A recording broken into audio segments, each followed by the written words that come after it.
पिला मानकर exam planning केमिति थाए जानछ। प्लान ए वर्ष आरंभ रु पिला भाभी थिबे कोन ना पूरा फुल सिलेबस कवर करके जीवु बहुत बढ़िया रिजल्ट करिवु।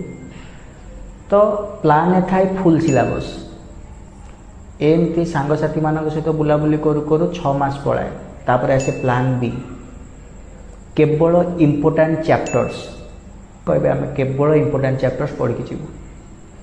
सेमती आउरी किछि दिन बीती जाए परीक्षा गोटे मास थिबो सेतोले प्लान सी आसे केवल इम्पोर्टेंट क्वेश्चंस कोठी इम्पोर्टेंट क्वेश्चन मिली जीवो पढ़ी देकी पळेइबो। तथापि मोबाइल रु से बाहरी पारिबे नाही समय पूरा पूरी सरी जीवो। परीक्षा पूर्व दिन राति रे प्लान डी मने पड़े केवल भगवान को प्रार्थना।